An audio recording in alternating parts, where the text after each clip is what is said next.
Assalamualaikum warahmatullahi wabarakatuh. Perkenalkan, nama saya Himatul Adima dari jurusan Matematika FMIPA Universitas Jember.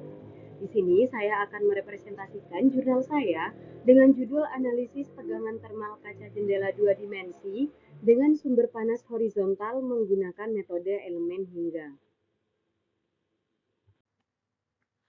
Dapat diketahui bahwasanya kaca jendela itu rentan mengalami keretakan akibat perbedaan suhu antara sisi luar dan dalam sehingga menimbulkan tegangan internal. Nah, karena sifat kaca yang rapuh ini, distribusi tegangan itu tidak homogen sehingga meningkatkan resiko kerusakan. Metode elemen hingga menjadi pendekatan efektif untuk menganalisis distribusi suhu dan tegangan secara numerik, khususnya pada kondisi sumber panas horizontal yang belum banyak dikaji pada penelitian sebelumnya.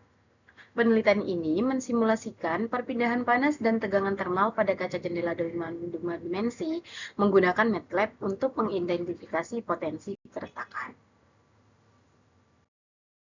Selanjutnya yaitu langkah penyelesaian metode elemen hingga. Langkah yang pertama yaitu model matematis konduksi panas dua dimensi, di mana permasalahan ini akan dimodelkan menjadi persamaan konduksi panas dua dimensi.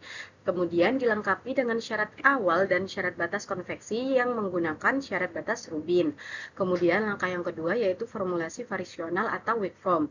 Nah, persamaan sebelumnya itu diubah ke bentuk lemah menggunakan fungsi uji. Dan kemudian digunakan juga green identity untuk menurunkan order 2 agar tidak menyulitkan perhitungan numeriknya.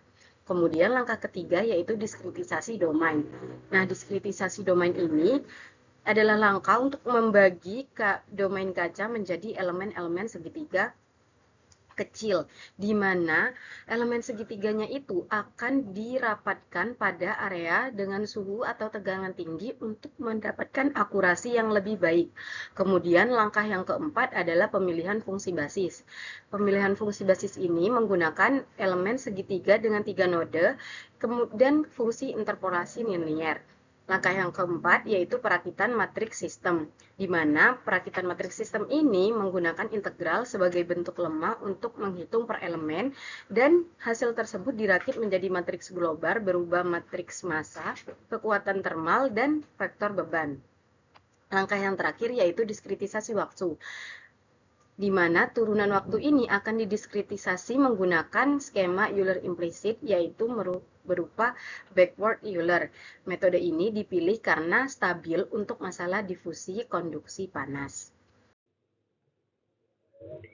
Selanjutnya yaitu pembahasan, di mana pada pembahasan ini akan dijelaskan hasil simulasi penelitiannya. Simulasi yang pertama yaitu perbandingan model mes kasar dan mes padat yang didasarkan pada kepadatan elemen. Pada mes kasar, node yang dihasilkan itu lebih sedikit, begitu juga jumlah elemennya, sehingga suhu antar node-nya itu tidak dapat direpresentasikan secara rinci. Kemudian pada mes padat, node dan elemennya dihasilkan yaitu lebih banyak, sehingga suhu dapat direpresentasikan dengan lebih baik dan detail. Nah, berdasarkan hal ini dapat disimpulkan bahwasanya mes kasar itu dinilai lebih baik. Hal ini dikarenakan aproksimasi numeriknya itu lebih akurat sehingga solusinya mendekati solusi eksak. Simulasi selanjutnya yaitu distribusi suhu dan peta risiko retak arah horizontal.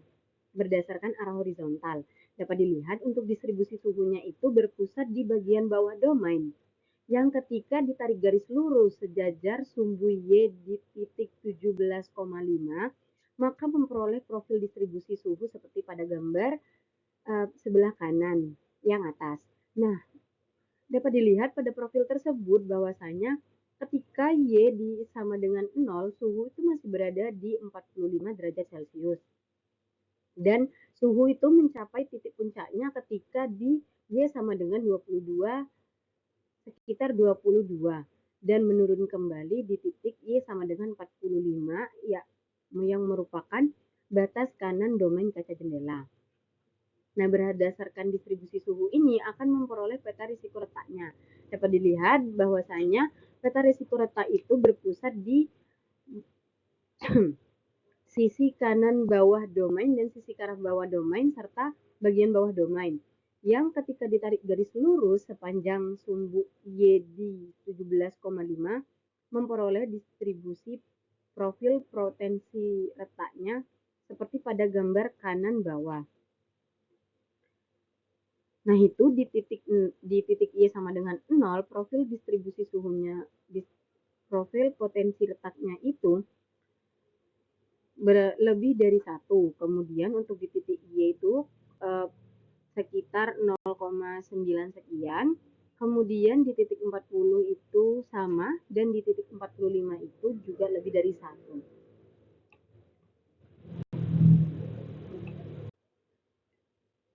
Simulasi selanjutnya yaitu distribusi suhu dan peta risiko retak yang dilihat berdasarkan arah vertikal.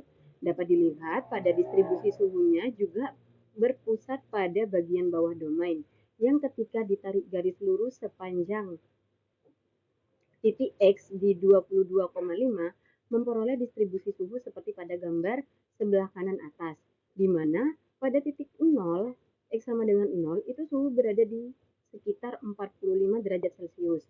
Kemudian suhu berada pada titik tertingginya itu di X sama dengan sekitar 20 sekian. Kemudian pada titik 40 suhu mengalami penurunan, dan pada batas atas domain yaitu suhu berada di sekitar 30 derajat Celcius. Kemudian untuk peta risiko retaknya ini berpusat juga pada sisi tepi kiri kanan domain serta sisi tepi bawah domain, yang ketika ditarik garis lurus di titik X sama dengan 22,5 memperoleh profil potensi retak seperti pada gambar kanan bawah, di mana untuk X sama dengan 0 itu potensi retaknya melebihi 1, kemudian di titik sekitar 10 itu sekitar 1, dan di titik 30 itu di bawah 1, begitu juga untuk pada bagian atas domain itu kurang dari 0,5. Berdasarkan simulasi tersebut dapat ditarik kesimpulan yaitu 1.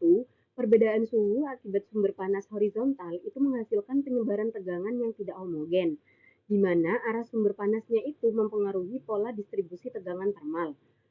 Kemudian, tegangan tarik maksimum itu tidak selalu terjadi pada daerah yang bersuhu tinggi, melainkan pada daerah dengan perubahan suhu yang paling tajam. Dan lokasi keretakan awalnya itu ditunjukkan oleh nilai rasio terhadap tegangan material terbesar. Berikut merupakan referensi yang digunakan oleh penulis selama melakukan penelitian. Sekian presentasi dari saya, kurang lebihnya mohon maaf. Wassalamualaikum warahmatullahi wabarakatuh.